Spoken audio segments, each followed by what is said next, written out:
Oi meninas, tudo bem? Boa noite.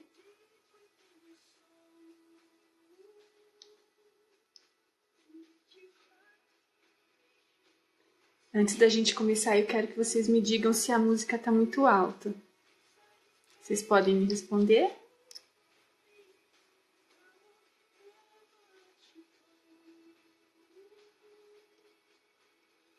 Oi.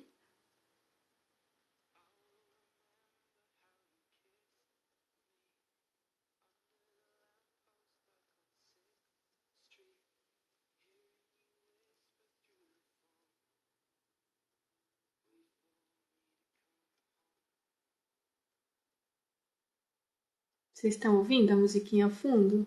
Queria saber se tá muito alta, porque daí tá ótimo. Então tá bom, tá bom. Não precisa aumentar também, né? É porque eu só consigo me concentrar com música. Senão não sai nada. Pra você tá baixinha, Dani?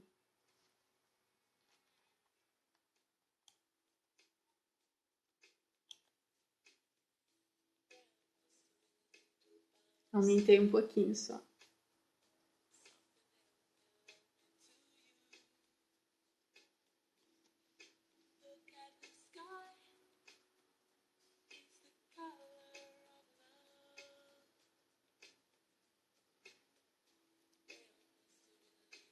São 8h30 em ponto. Acho que eu vou começar porque eu vou deixar a live gravada e, e aí assim, né, se o pessoal depois, à medida que for entrando, depois eles assistem do início, né? Porque assim, como eu tenho bastante coisa para falar, eu tenho medo que não dê tempo, né? Então eu vou começar. E aí o pessoal fica gravado e o pessoal assiste depois. Agora tá boa, né, Dani? Então tá bom. Então eu vou começar, tá, pessoal? À medida que o pessoal for entrando, eu vou dando um oizinho e aí ela vai ficar gravada, então todo mundo vai poder assistir, tá bom? Hoje a gente vai falar um pouquinho sobre a avaliação, né, na fisioterapia respiratória. E, na verdade, para a gente começar a falar de avaliação, a gente tem que pensar, primeiramente, né, que cada item que nós formos discutir na avaliação, ele precisa representar alguma coisa para a gente, né? Porque a gente só encontra aquilo que a gente procura, né? Então, os meios, a avaliação, na verdade, é uma forma, né, da gente obter várias informações desse paciente, visando o quê? Visando preencher as hipóteses que a gente tem, tá? Claro que fisioterapia não faz diagnóstico, né? Fisioterapia faz fisiodiagnóstico, ou seja, avalia a alteração funcional que aquela doença, né, está gerando, né? A fim da gente reverter ou pelo menos minimizar essa alteração, tá? Uma outra coisa que eu queria começar, antes da gente entrar propriamente na avaliação, que eu queria dizer, assim, qual que é a importância, né, da gente conhecer as patologias, né? Qual que é a importância da gente conhecer as doenças, né? Cíntia, já que nós não fazemos diagnóstico, né, e nós também não vamos tratar, né, essas doenças de forma medicamentosa, então, por que eu preciso realmente conhecer a fisiopatologia dessas doenças, tá? Porque, primeiramente, a gente na verdade, eu já falei a resposta, né? Conhecendo a fisiopatologia dessa doença, eu vou conhecer todas as alterações que ela promove, né? E conhecendo essas alterações, eu vou poder interferir nessas alterações, tá? Então, vocês me desculpem, tocou o telefone. Então, veja bem, vamos pensar numa hipótese, por exemplo, assim. Se eu conheço as alterações, eu já imagino o prognóstico que vai ter o meu trabalho, né? Por quê? Às vezes, por exemplo, eu estou trabalhando e esse paciente ele não está tendo muita melhora, né? Mas eu, por outro lado, eu posso estar prevenindo uma piora, tá? Um exemplo disso é nos casos, por exemplo, de cifoescoliose, né? Não necessariamente eu vou conseguir reverter aquela cifoescoliose, tá? Mas eu posso, sim, trabalhar esse pulmão e fazer com que esse pulmão, por exemplo, ele não... Oi, boa noite, Thaís. Ele não piore a condição dele, tá? Por quê? Porque nós sabemos que e aí entra justamente na parte de mecânica respiratória, né? Que quem abre é tórax, né? E quem fecha é pulmão. Se o meu tórax ele possui uma limitação, ele vai fazer então, ele vai diminuir essa complacência pulmonar. Esse pulmão ele vai estar pouco apto a se abrir, né? Mas então, à medida que eu vou trabalhando, não necessariamente eu posso interferir nesse processo do tórax. Quase nunca eu vou conseguir isso, né? Mas eu consigo, por exemplo, prevenir complicações. Boa noite, Thaís. Complicações pulmonares, tá bom? Então, eu não sei se vocês estão entendendo, né? Isso que eu tô falando. Se vocês não entenderem alguma parte, vocês me perguntam, tá bom? Então, é importante a gente conhecer a fisiopatologia da doença, tá? Por quê? A gente só vai realizar um bom tratamento... Oi, Marisa, boa noite. Edson, boa noite. A gente só vai realizar um bom tratamento à medida que nós consigamos entender o que essa doença causa, tá? Porque aí sim eu consigo interferir nesse processo, né? Nessa dinâmica de alteração promovida pela doença. Tudo bem? Então, assim, se alguém não entendeu, eu volto. Boa noite, Lucas. Se alguém não entendeu, depois eu volto, tá? E a gente vai tirando as dúvidas que vocês têm, tá bom? Então, para a gente começar a falar um pouquinho de avaliação, minhas mensagens resolveram todas agora começar a tocar, né? Até agora não tinha... Boa noite, Marisa. Até agora não tinha nenhuma mensagem, agora começou a chegar a mensagem, né? Faz parte, né? É a lei de Smurf. Bom, vamos lá. Então, para a gente começar, a primeira coisa que a gente vai perguntar, logicamente, né? Para os novinhos que vão estrear nos estágios, né? Muita calma nessa hora, vai com calma, vai com cuidado, tá bom? E aí primeira coisa, claro, a gente vai perguntar o nome do nosso paciente, né? Para que a gente possa nos dirigir a ele de uma forma mais próxima, né? Para que vocês gerem uma proximidade maior e um sentimento de confiança, né, dele para com você. Então, sempre procurar tratá-lo pelo nome, tá? Isso gera empatia, isso gera confiança, isso gera intimidade para ele também comentar algumas coisas que ele considera importante com você. Sempre procura chamar o paciente pelo nome. Outro dia eu vi uma pesquisa que fala que a palavra que nós mais gostamos de ouvir é o nosso nome, tá? Então sempre procure tratá-lo pelo nome. Bom, aí nós vamos perguntar o sexo, né? Feminino ou masculino. Qual é a função disso? É porque algumas doenças elas têm mais prevalência em um sexo do que no outro, tá? Puramente técnico essa informação, tá bom? A idade do nosso paciente, claro, por quê? Porque dependendo da idade, né, a gente vai ter também prevalência de uma doença ou outra. Nós sabemos, por exemplo, que idosos possuem o sistema imunológico um pouco mais... Oi, Paulo, boa noite. Possui o sistema imunológico um pouco mais debilitado, né? Algumas respostas que muitas vezes um adulto tem, o idoso não vai ter, tá? Então, é sempre importante a gente conhecer a idade do nosso paciente, tá bom? Isso, claro, é básico, todo mundo sabe disso, né? O local aonde mora, tá? Isso é importantíssimo, porque quando a gente fala, por exemplo, o local onde esse indivíduo mora, eu vou levar em consideração se é um lugar poluído, eu vou levar em consideração se é um local, por exemplo, que tenha uma fábrica de algum poluente importante, tá? Eu vou levar em consideração, por exemplo, se ele mora numa região na roça, por exemplo, né? se o estilo de vida dele, na verdade eu vou estar avaliando também um pouco o estilo de vida dele, né? Nós temos situações de doenças, por exemplo, que acomete, Belo, boa noite, que, por exemplo, indivíduos que moram em zona rural, né, que possuem fogão a lenha, então eles vão ter um tipo de acometimento, tá? Esse pulmão vai ser mais inflamado, assim também como pessoas que moram em regiões poluídas, né? São Paulo, por exemplo, né? O pulmão dessas pessoas tem muita antracose, né? Tem muita particulado, né? De poluição nesses pulmões, né? Então, assim, nas biópsias a gente vê muito isso, tá? Então, assim, é sempre importante a gente delimitar. Eu vou correr um pouquinho porque ainda estou no comecinho, nossa, tem muita coisa para falar, tá bom? E a profissão desse indivíduo, né? O que ele trabalha, tá?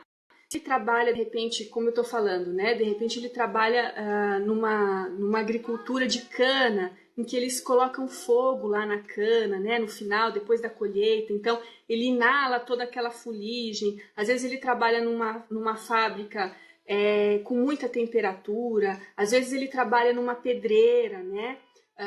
E tudo isso, na verdade, esse indivíduo, durante anos e anos e anos, inalando aquelas substâncias, né, vai chegar um momento em que vai desencadear uma série de alterações, tá? E aí você, já tendo em mente qual foi, né, a dinâmica de inalação de todos esses componentes, você também já vai conseguir entender um pouquinho o que é que está acontecendo dentro desse pulmão. Se é uma doença intersticial, tá? Se é uma doença de via aérea, tá? Interstício, quando a gente fala, é tecido, tá bom? Parênquima pulmonar, tá bom? Então, assim, Cíntia, ele é aposentado. Então, o que eu vou perguntar? Claro, no que ele trabalhou a vida toda, né? Tá bom? E aí a gente segue um pouquinho para a queixa dele, né? Qual que é a queixa dele, né? Será que é falta de ar, dispneia, né? Será que é tosse? Será que é cansaço aos esforços, né? Sempre procurar perguntar para ele qual é verdadeiramente a queixa dele. E a gente vai anotar conforme a queixa dele. Às vezes a queixa dele, ele não vai falar para você, eu tenho falta de ar. Ele vai falar, eu fico ofegante. Tá? Então a gente vai procurar anotar a queixa dele, não é a sua interpretação, é a queixa dele. Depois você vai dar a sua interpretação num outro momento, mas naquele momento a gente vai colocar a queixa do paciente. Perguntar para ele em relação à dor, né? Como que é a dor? Eu tenho dor, né? Toda vez que o paciente fala que tem dor, a gente precisa ficar um pouquinho mais assim, atentar um pouquinho mais, porque pulmão não dói, tá? Pulmão não dói. A pleura visceral, na verdade, ela é denervada, né? A parietal, a pleura parietal, que é a pleura que reveste o tórax, ela é inervada. Então, quando esse paciente, por exemplo, ele relata uma dor ao movimento inspiratório, isso indica uma dor pleurítica, tá? E é preciso a gente saber diferenciar também, tá? Se é uma dor musculoesquelética, tá? Ou se é uma dor pleurítica, tá bom? A dor musculoesquelética, geralmente a gente, ao palpar, ele relata a dor, tá? A dor pleurítica, somente se a pleura ela estiver muito, muito, muito inflamada, é que ao palpar ele vai relatar a dor, tá? Mas, para essa pleura ela já estar doendo, já significa que o acometimento ele já está bem evoluído. Claro que dificilmente você vai pegar um paciente desse ambulatorial, tá? Geralmente esses pacientes a gente vai encontrar mais no hospital, numa fase mais aguda, tá bom? Se ficar dúvidas, depois vocês vão me perguntando, tá bom? Então, às vezes ele fala para você, eu tô tossindo, né? Você vai perguntar quanto tempo ele tá tossindo, né? Como que é essa tosse? É uma tosse seca, uma tosse produtiva, tá? É um período mais na manhã, tá? Durante o sono a gente tem diminuição dessa depuração mucociliar. Então, no período da manhã, acumula todo aquele muco que foi produzido durante a noite, tá? Então, às vezes, ele fala para você, não, a minha tosse, ela é muito mais de manhã. Tudo bem, tá dentro de um padrão de normalidade, tá? Claro que não é normal, né? A gente produzir um muco excessivo, tá? Muco excessivo significa padrão inflamatório de via aérea, tá bom? Mas é diferente, por exemplo, ele tá o dia todo expectorando uma grande quantidade de muco, tá? A gente já vai pensar em algo diferente, tá bom? A gente, de repente, já pode pensar num abscesso, a gente já pode pensar numa bronquiectasia, alguma... E dor na expiração, geralmente é musculoesquelética também, tá? Geralmente quando existe acometimento de costela, tá? Por causa do movimento mesmo de expansibilidade e retorno, tá? Não é comum. Se esse paciente tiver dor pleurítica, tá? Durante todo o movimento, né? Mas principalmente inspiratório, que é um movimento em que há enchimento e atração, tá? Dessas estruturas, tá bom? Muito legal, obrigada pela pergunta. Bom, e aí ele vai relatar para você, então, quais são as queixas dele, tá? Cansaço aos esforços, né? Qual é esse esforço? A gente vai perguntar para ele, né? Qual é esse esforço? É um esforço muito grande? É uma caminhadinha, às vezes você levanta do sofá e vai dar, sei lá, vai tomar uma água, já está cansando muito? Então a gente já vai pensar em várias coisas, né? Já vai sair, Dani?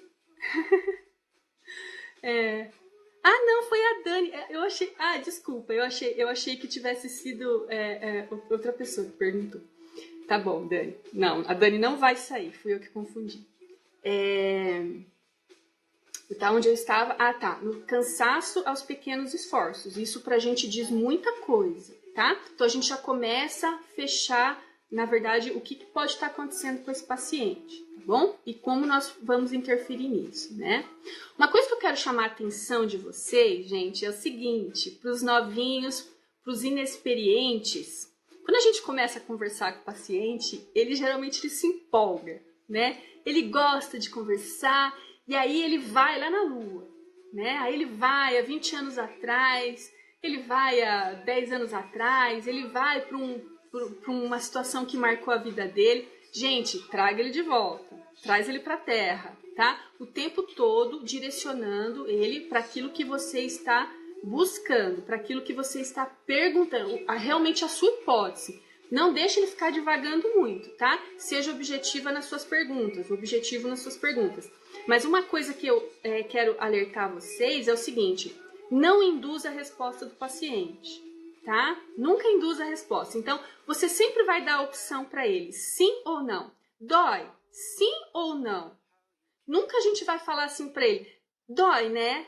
A gente nunca vai poder fazer isso, porque assim, na hora ele vai se sentir na obrigação de te responder, dói, tá?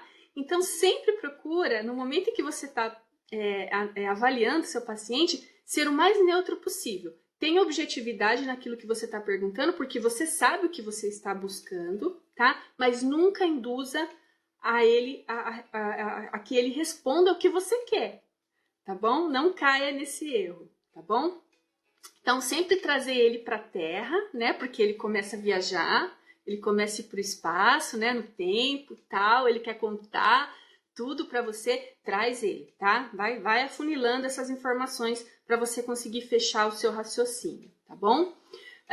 Sempre perguntar para ele quais os medicamentos que ele utiliza, porque isso para nós é muito importante, tá? Nós temos medicamentos que interferem, né, de forma significativa naquele movimento mucociliar. Nós temos medicamentos que interferem, por exemplo, os corticoides, né, que interferem nessa dinâmica muscular do tórax, né, nas próprias costelas, né, causa osteoporose, causa miopatia. Então, e isso gera um enfraquecimento dessa musculatura e às vezes esse paciente ele está ventilando mal por uma ineficiência torácica, tá? Ou diafragmática. Então, a gente sempre precisa questionar quais os medicamentos que esse paciente está usando, tá bom? É importante pra gente, tá? Eu falei para vocês dessa depuração mucociliar, broncodilatador faz isso, tá? Aqueles medicamentos que a gente toma para fluidificar, né, as secreções também, tá? Inibe um pouco a tosse, tá? E aí eu quero falar para vocês a respeito de tosse, tá? Ainda bem que eu falei isso para que eu possa comentar isso com vocês, tá? Gente, tosse não é ruim, tá? A gente sabe que incomoda o paciente, tá? Muitas vezes até ele acaba tendo dor abdominal, dor torácica pelo ato de tossir. Mas a tosse, ela é uma sinalização, tá? Então, assim, a gente às vezes se preocupa muito em inibir a tosse do paciente, mas a tosse ela pode estar dizendo pra gente muitas coisas, tá?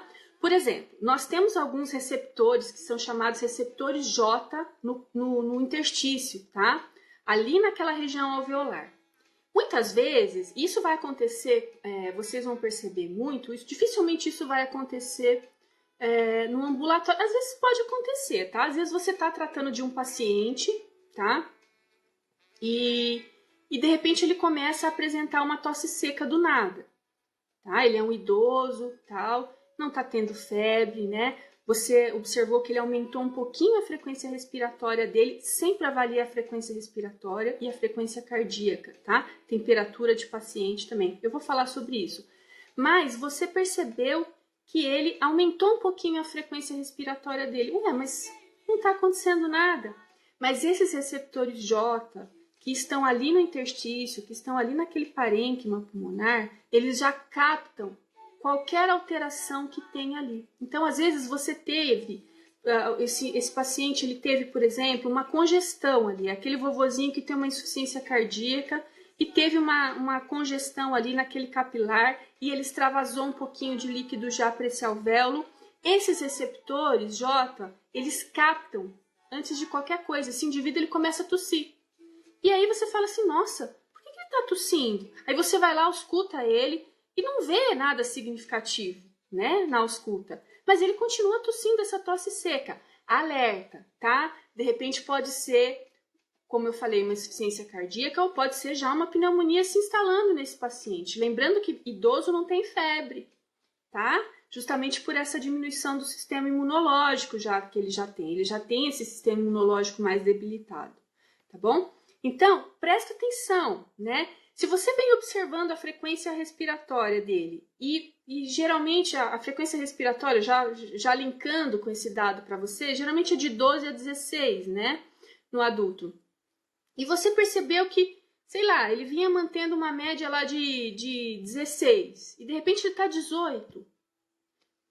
Atenta já para isso, tá? Porque pode ser já que esses receptores J já estejam sinalizando, porque eles sinalizam tanto para tosse quanto para dispneia, tá? Então ele começa a aumentar essa frequência respiratória. Presta atenção, tá? Primeira causa de morte em idoso é pneumonia. Então a gente tem que ficar ligadinho, tá bom? Nesse paciente que você está cuidando, tá certo? Então, falei para vocês de tosse, tá? Sempre procurar perguntar para ele como é essa tosse. É uma tosse seca, uma tosse produtiva, tá? Se ela é produtiva, como é que está essa secreção? Eu já estou adiantando, né? Porque uma coisa vai linkando com a outra. Mas se ela é produtiva, tá? O que é uma tosse produtiva? É uma tosse que produz secreção, que quando ele tosse, você até escuta a mobilização dessa secreção ali na via aérea, tá? E geralmente esse paciente expectora. Então a gente vai perguntar para ele, qual é a cor dessa secreção? Ele te fala, tá? E aí quais são os tipos de secreção, né? Nós temos a secreção mucosa, que é a secreção que quando a gente está gripadinho e a gente aumenta um pouquinho, né? Está resfriado, está com o nariz escorrendo e tal, a gente às vezes expectora aquela secreção bem fluida, branquinha, transparente, parece uma clarinha, né? Uma clara de ovo, aquela é a secreção mucosa, tá? Depois dela, nós temos a secreção purulenta, tá? Que já é uma secreção já mais espessa. Ela já é uma secreção que tem cor, ela pode ser amarela, pode ser marrom, pode ser arroxeada, ela pode ser verde, tá? Dependendo do agente que está causando ali, que está infectando esse paciente, tá bom? Mas a nossa definição vai ser que é uma secreção purulenta e nós vamos colocar a cor, tá? Porque é importante a gente saber que tipo de bicho a gente está lidando ali, tá bom? Ah, pode ser com laivos de sangue também, tá? Mas ela também é purulenta, tá bom? Ela pode ser uma secreção serosa também, tá? Justamente quando a gente tem congestão, como eu falei, né? Congestão ali por essa insuficiência cardíaca. Então aquele capilar ali, ele fica congesto, ele começa a extravasar um pouquinho, tá? Ele começa a jogar um pouquinho de soro para dentro daquele alvéolo essa secreção é a secreção serosa, tá bom? Tô muito rápida, gente? É que assim, é que eu tenho tempo. O Instagram, ele, quando dá um certo tempo, ele corta, tá? Pra falar isso, eu perdi um maior tempão. Vamos lá. Então, a gente vai ver a frequência respiratória desse paciente, que no adulto ela pode ser de 12 a 16, tá? E de 20 a 30 nas crianças, tá bom? Como a criança ela tem um metabolismo mais aumentado, tanto a frequência respiratória quanto a frequência cardíaca, ela é mais alta, tá bom? E na frequência cardíaca, tá? No adulto ela vai ser de 60 a 100, tá? Uma média de 80, tá? E nas crianças de 80 a 120, tá bom? Bom, deixa eu ver na minha colinha se eu falei nessa primeira etapa. Tá, falei tudo que eu tinha que falar para vocês. Boa noite, Elisângela. Boa noite, Lucas. Aí, nós partimos, né, para inspeção, né? Até agora a gente estava ainda conversando com o nosso paciente, pegando detalhes da história dele, tá? A gente se situou cronologicamente, tá? É sempre bom a gente, se situar cronologicamente. Partiu de um certo momento, veio, chegou aqui hoje. Qual é a condição hoje desse paciente, tá? Então, é isso que a gente vai buscar, tá bom? Boa noite, Elisângela. Gente, a música tá muito alta para vocês, eu só consigo me concentrar com música, eu tenho esse defeito, tá? Se estiver muito alto, vocês me falam que eu abaixo um pouquinho, tá? Tá bom? Como eu sei que leva um tempinho a minha pergunta para a resposta de vocês, eu vou continuar aqui, aí eu fico esperando a resposta de vocês, tá bom? Então, assim, aí a gente vai partir para a inspeção. Então, a gente já colheu a história desse paciente, a gente já colheu os dados, já sabe com o que ele trabalhava. Inclusive, ele já veio com o diagnóstico, né? Mas a gente vai estar buscando, então, quais são as alterações decorrentes desse diagnóstico. Lembrando que nós não fazemos diagnósticos, nós fazemos fisiodiagnóstico, ou seja, nós lidamos com as alterações que a doença causa. Por isso que nós temos que entender qual é a fisiopatologia da doença. Porque a gente entendendo a fisiopatologia, a gente consegue interferir, tá? Nessa alteração funcional que teve, tá bom? Lembrando sempre. Boa noite, Lucas. Nossa, hoje nós temos um monte de Lucas. Jadson, Maria, Tereza, boa noite. Jadson, você não começa a agitar, que eu tô concentrada. Boa noite, amorzão. Ai, meu Deus. Gente, nos perdoe, que a gente não aguenta. Bom, vamos lá. Então, assim... Ai, meu Deus do céu, viu? Boa noite, Lucas. Boa noite. Bom, então, o que eu tava falando? Voltando rapidinho, tá? Para que a gente consiga entender um pouquinho das alterações que a gente vai estar buscando nesses pacientes. Quando a gente pensar em caixa torácica, a gente vai pensar sempre em movimento inspiratório, movimento de abertura, tá? O pulmão, ele não abre sozinho. A caixa torácica, ela sempre vai abrir esse pulmão.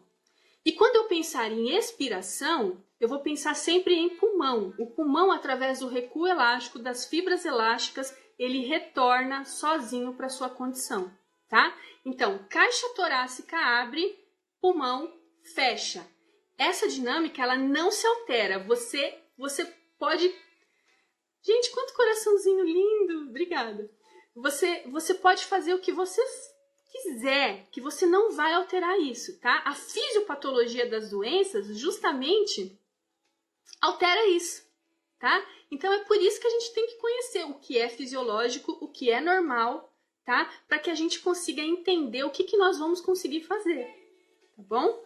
Então, assim, caixa torácica abre, pulmão fecha.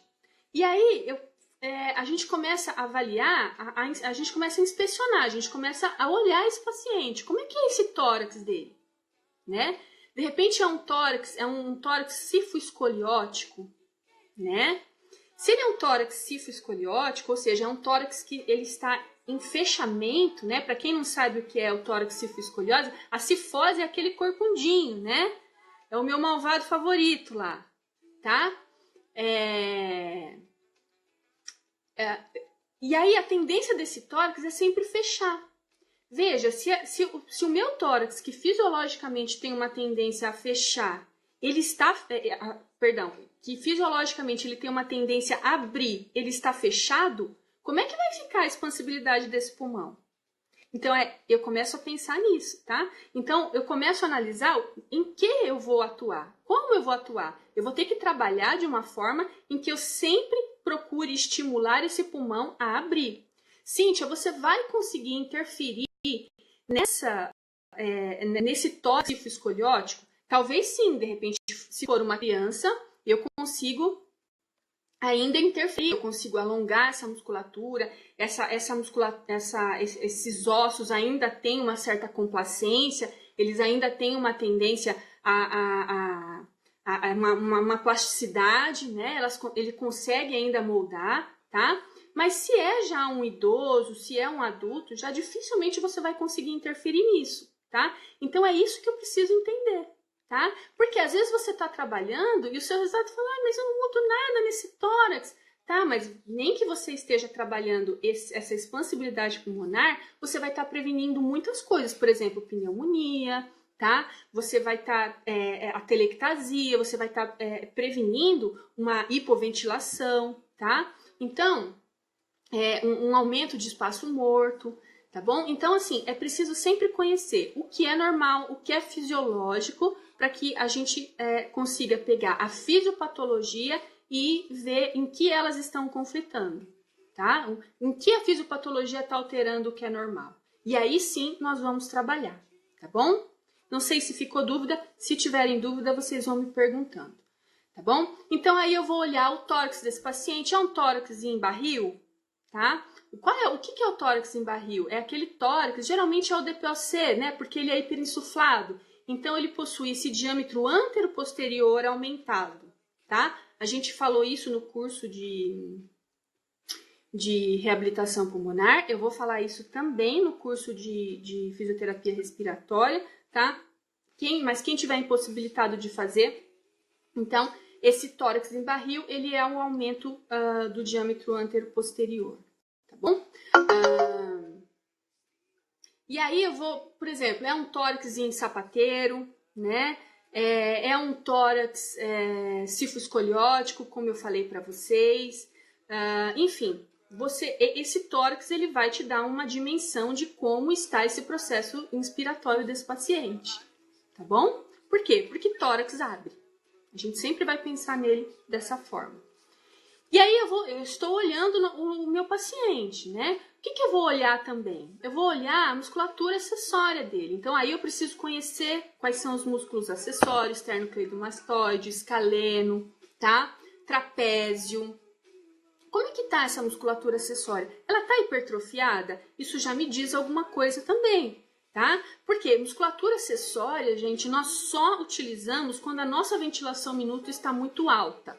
Por exemplo, eu tive que sair correndo, eu saí lá da escola e tive que sair correndo atrás do ônibus, senão eu ia perder o ônibus. Eu dei um tiro lá, fui correndo atrás dele. Naquele momento, a minha ventilação minuto aumentou muito, muito, muito. Aumentou muito, muito, muito. Então, nesse momento, para que eu consiga recrutar maior área ventilatória do pulmão, eu preciso da musculatura acessória. Ela é uma musculatura sinergista, ela é uma musculatura que ela vai potencializar aquele ato ventilatório. Mas nós não usamos a musculatura acessória 24 horas por dia. A gente fica assim o dia inteiro, ó. Não, ninguém ventila dessa forma, tá? Agora, se eu olho para o meu paciente, né? Ele não é um atleta, ele não fica correndo atrás do ônibus 24 horas por dia para hipertrofiar essa musculatura, vocês concordam? Se essa musculatura está hipertrofiada, significa que ele está usando essa musculatura 24 horas por dia, e isso não é normal. Então, se ele está usando essa musculatura 24 horas por dia, significa que ele não está usando quem ele deveria utilizar, que é quem? O diafragma, tá? Então, isso já me traz muitos indícios, né? Uma única observação, hipertrofia de musculatura acessória indica fraqueza diafragmática, tá bom? Bom, Cíntia, mas numa fraqueza aguda, por exemplo, a gente sabe que o indivíduo lá na UTI, ele tem uma ativação de um gene que chama NF-kappa-beta, que faz com que o próprio diafragma, ele faz uma paresia naquele momento, ele para de trabalhar naquele momento, diminui a atuação dele naquele momento, tá?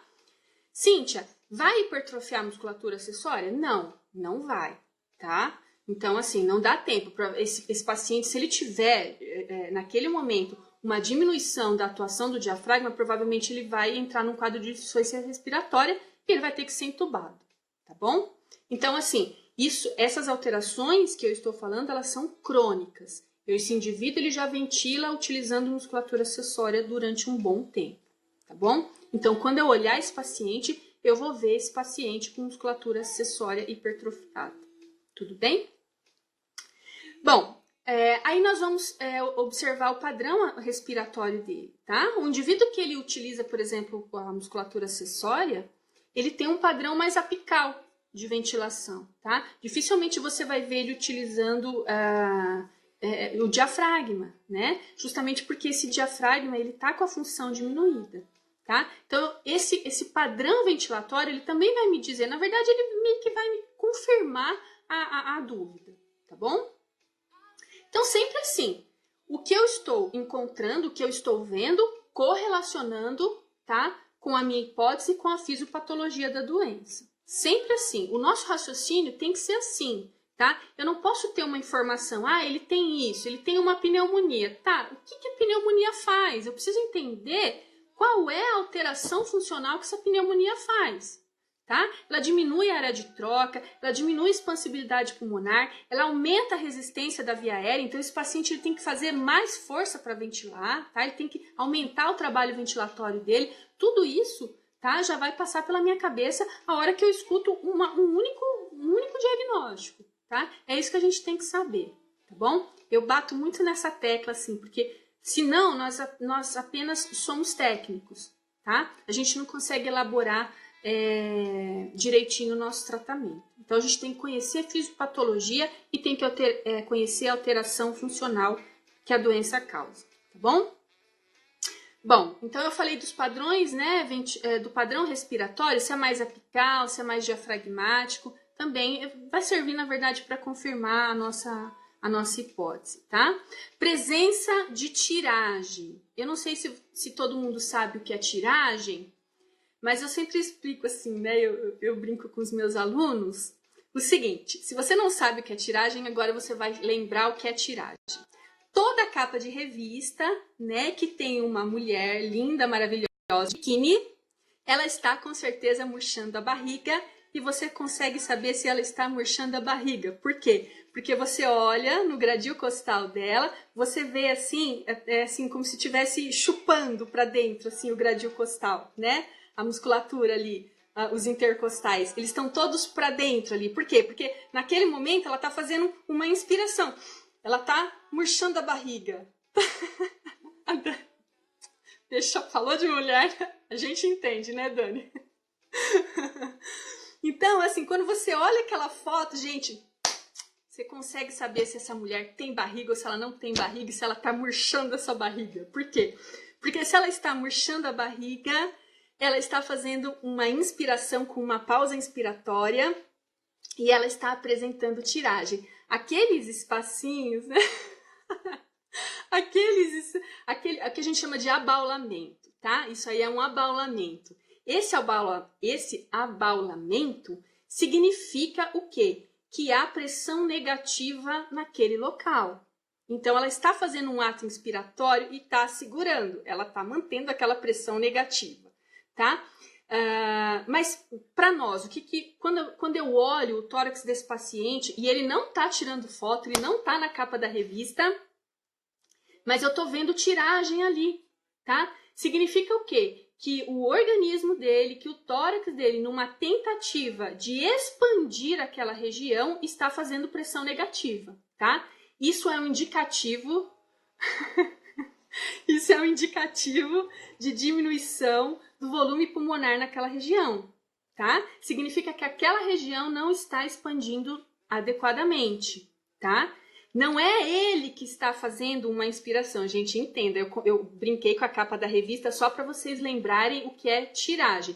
Lá na capa da revista, ela está fazendo ativamente o movimento, está sugando, tá? Fazendo pressão negativa, então apresenta tiragem.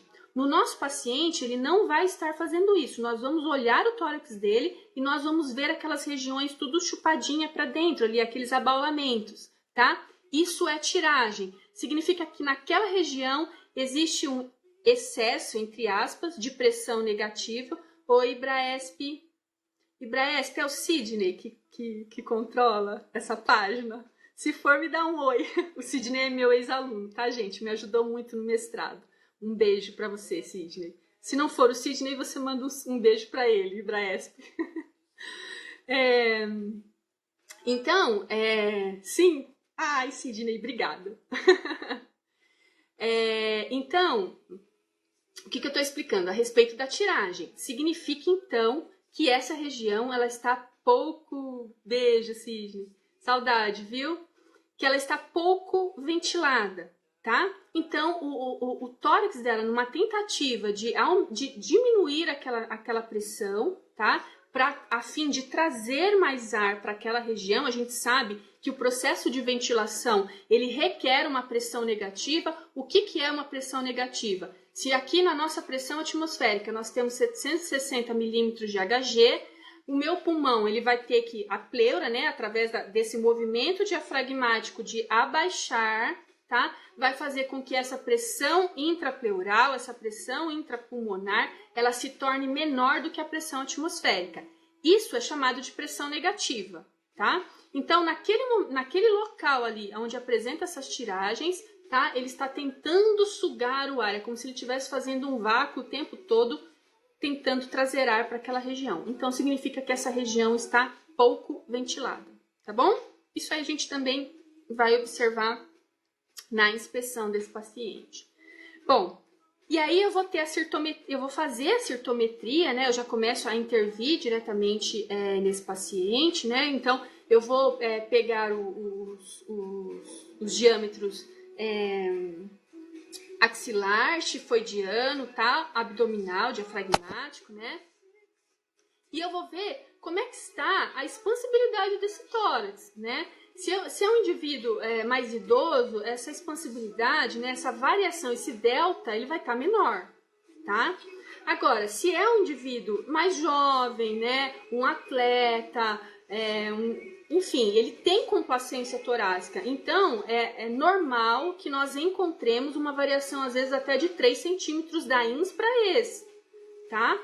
Se você tem pouca variação, tem alguma alteração ali, tá? Será que é essa musculatura intercostal que não está atuando direitinho, tá? Será que é uma rigidez óssea ali, tá? Então, a gente tem que investigar, mas isso faz parte do pacote que veio até nós, né? Porque quando a gente está avaliando, quando a gente já está, né, colocando a mão na massa ali, a gente já tem uma ideia do que a gente do que a gente está buscando, tá?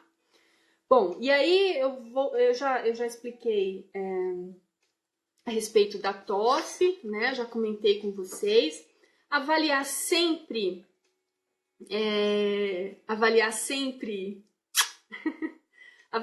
a temperatura desse paciente, tá, gente? Por quê?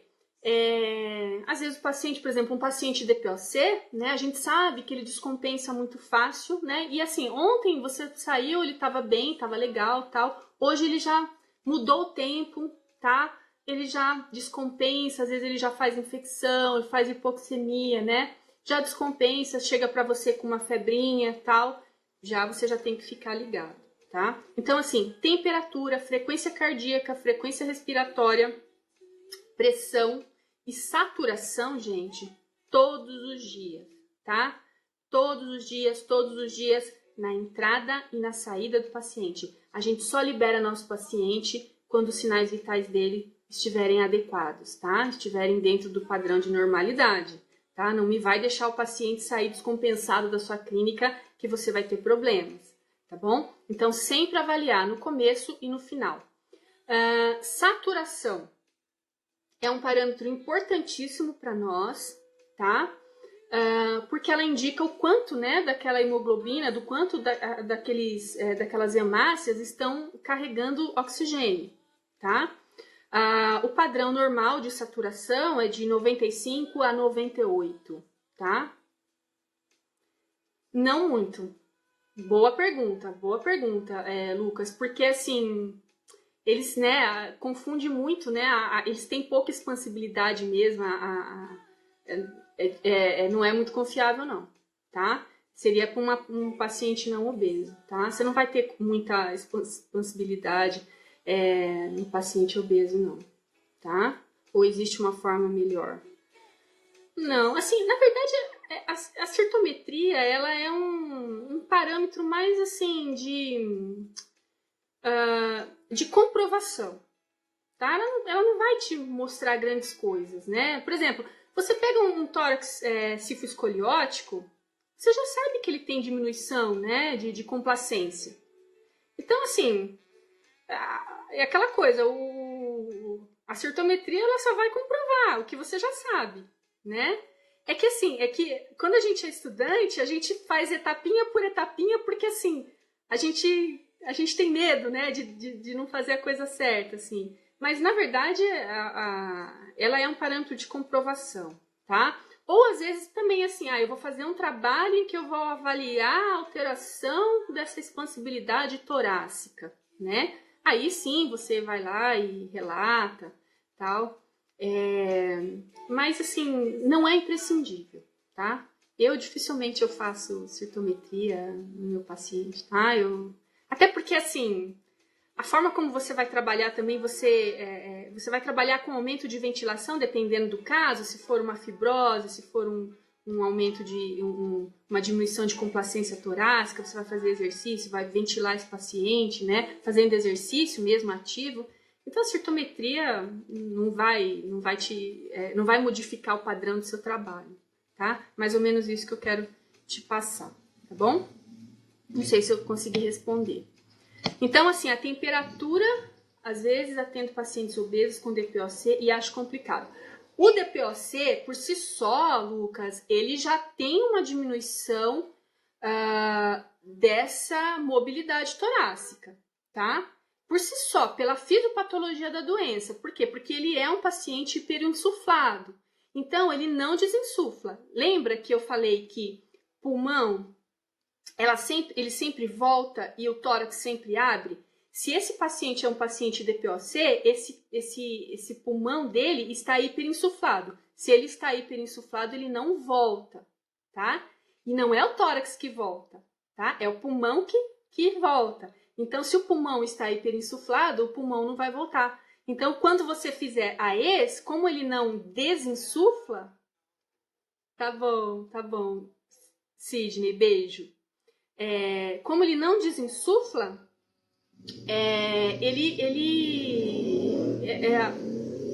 Obrigada, Sidney, saudade, viu? Me manda mensagem depois.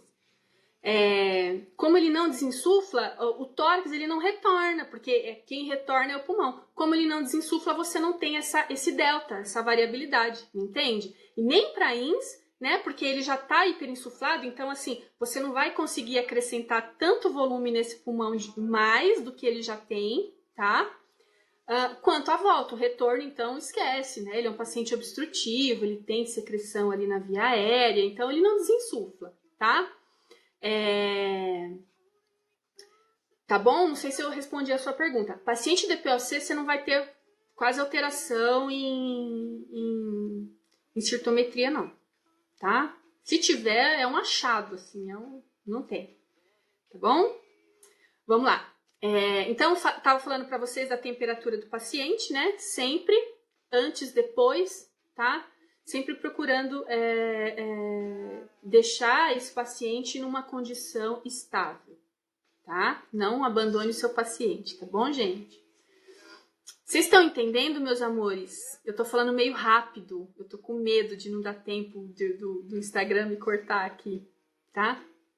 E aí a gente vai entrar na ausculta pulmonar, tá? Lembrando que o pulmão é um órgão tridimensional. Eu não tenho área pulmonar só na região anterior, nem só na região posterior. Eu tenho aqui, ó, na região lateral, tá? Claro que se é um paciente assim, com uma inflamação homogênea, né? Entendeu, Lucas? Se é um paciente... Lucas, se você não conseguiu entender, depois a gente conversa melhor, tá bom? Aí eu te explico, assim, talvez com mais detalhes, talvez, assim, para você entender. Então, assim, se é, por exemplo, um paciente, um DPOC, por exemplo, claro que a gente vai pensar que esse paciente ele possui uma inflamação mais global nesse pulmão, tá? Mas o problema são aquelas alterações mais focais, por exemplo, uma pneumonia, né? Por exemplo, uma congestão em uma determinada área pulmonar, tá? Então, assim, a gente precisa auscultar esse paciente tridimensionalmente, região anterior, região lateral, região posterior, tá? Boa noite, Leandro. Bom, como é que eu faço a ausculta, Cíntia? Como é que eu faço a ausculta? Eu sempre vou pedir para o meu paciente inspirar com a boca aberta. Sempre. Tanto inspirar quanto expirar vai ser com a boca aberta. Por quê? Porque o volume corrente com a boca aberta é muito maior. A resistência da via é muito menor, né? A resistência é o inverso da quarta potência do raio. Se eu pensar no raio da minha narina, do meu nariz, e pensar no raio da minha boca, quem é maior? Claro que é a boca. Então, a minha resistência é muito menor. Então, eu consigo colocar muito volume para dentro do pulmão. E quando esse volume ele atinge esse alvéolo, ele vai, ou a via aérea, né? Ele vai produzir um som adequado para que eu consiga ouvir, tá? Então, assim, não faça a ausculta com o paciente inspirando pelo nariz. Por quê? Ele vai cansar muito mais, tá? Porque ele vai ter que puxar um volume adequado para você ouvir.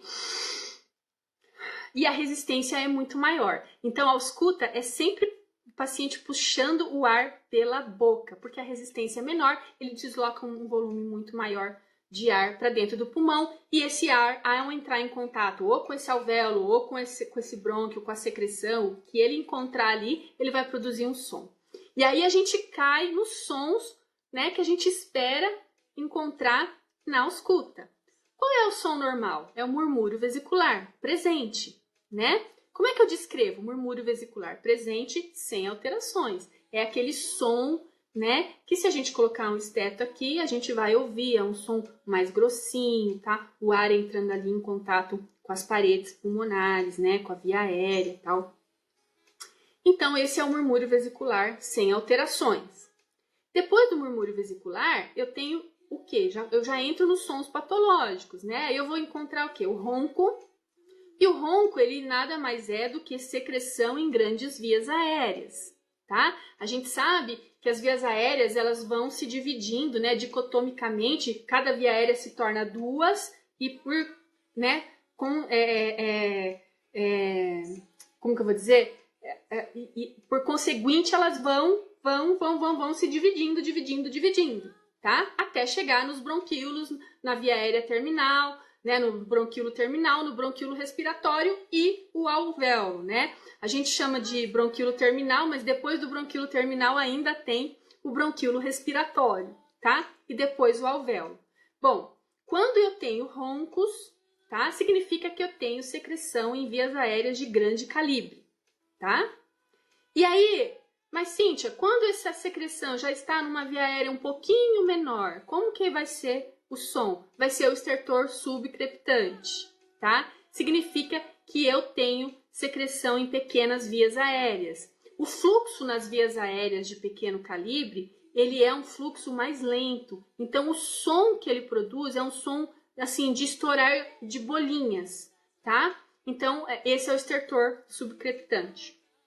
E aí, eu tenho o estertor crepitante, que na verdade é o sonzinho que todo mundo fala, que é o barulhinho de fio de cabelo. Eu não acho que é barulhinho de fio de cabelo coisa nenhuma. Eu acho que tem mais a ver assim com um vestido assim meio de poliéster, tipo de crepe assim, quando você mexe é mais aquele sonzinho assim, tá? Que é o estertor crepitante, significa líquido nesse alvéolo, tá? Quando é que eu posso encontrar o estertor crepitante? Em situações de congestão, como eu falei para vocês, de insuficiência cardíaca, de pneumonia, tá? Isso é indicativo de líquido nesse alvéolo, tá? E aí também eu tenho os sibilos, né? Cíntia, qual que é a diferença dos sibilos? Sibilos inspiratórios, tá? Significam secreção nas vias aéreas com mecanismo valvular. Eu preciso me preocupar com o sibilo inspiratório? Não, tá? Você vai higienizar essa via aérea, provavelmente vai desaparecer esse sibilo, tá? Mas é um mecanismo valvular. A própria secreção faz um mecanismo valvular a hora que está passando, o ar está passando, então ele faz aquele sonzinho característico, tá bom? E o sibilo expiratório é um som que eu preciso me preocupar, porque significa broncoespasmo, significa o estreitamento dessa via aérea, e isso é preocupante, tá? Então, eu costumo dizer assim, que eu não trabalho com paciente com sibilo expiratório, tá? Eu faço peak flow, tá? Vejo saturação, e se esse paciente ele está em crise, né? Sibilo expiratório geralmente é um indicativo de crise asmática. Se esse paciente está em crise, eu vou conduzir ele para um local competente para tirar ele da crise, ou ele vai utilizar o medicamento, geralmente o broncodilatador, ele sabe como usa, tá? Você pode até aguardar ele usar esse medicamento, observar de novo se esse sibilo vai desaparecer, observar a saturação, tá? Observar o peak flow, tá? E aí você, se ele reverter dessa crise, você pode trabalhar com ele, tá? Cuidado que paciente asmático é um paciente adaptado, tá? Às vezes ele está ali em plena crise de asma, você está conversando com ele, a saturação dele está baixíssima e ele está falando para você que está ótimo, lindo, maravilhoso. Isso já aconteceu comigo com uma senhora, tá? Saturação 78%, eu quase tive um treco. Tá, eu falava com ela e ela assim, não, eu tô bem. Eu assim, mas como assim a senhora tá bem? Cuidado, eles são adaptados, tá? Não é indicativo trabalhar com esses pacientes, tá bom? Então, observa e faz o que tem que fazer, mas não vá fazer nenhum tipo de manobra, higiene brônquica, nada, tá bom? Nada. Então, assim, eu falei do Peak Flow. O Peak Flow ele é uma medida, é um aparelhinho que nós utilizamos, né? Em que a gente avalia o pico de fluxo expiratório desse paciente, tá? Normalmente, no primeiro segundo, todos nós, indivíduos saudáveis, normais, nós expiramos, no primeiro segundo de uma expiração forçada, nós expiramos 80% da nossa capacidade vital, tá? Quando... por uma série de alterações que agora não tem como eu explicar para vocês, tá? Mas assim, no mecanismo de obstrução, existe o que a gente chama de ponto de igual pressão, que essa via aérea, ela fecha de forma muito precoce. Então, quando esse indivíduo ele faz força para expirar, né, num padrão forçado de expiração, essa pequena via aérea, ela já fecha aprisionando o ar. Esse é o mecanismo da hiperinsuflação. Ela já fecha aprisionando o ar lá dentro. Então, esse indivíduo ele não vai pôr 80% para fora, ele vai pôr menos, tá?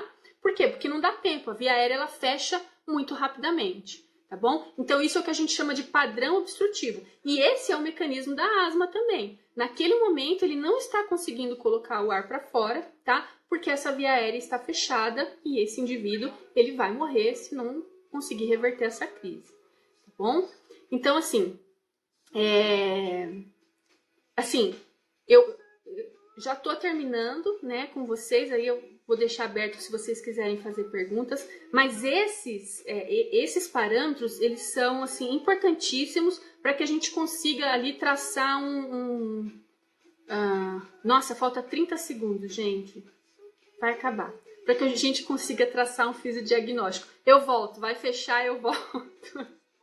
Vai ficar gravado. Gente, se vocês tiverem dúvidas, me façam perguntas no direct, tá? Ou nos comentários. Um beijo pra vocês. 7, 5, 4, 3. Um beijo para vocês. Eu acho que se eu voltar, não consigo deixar gravar.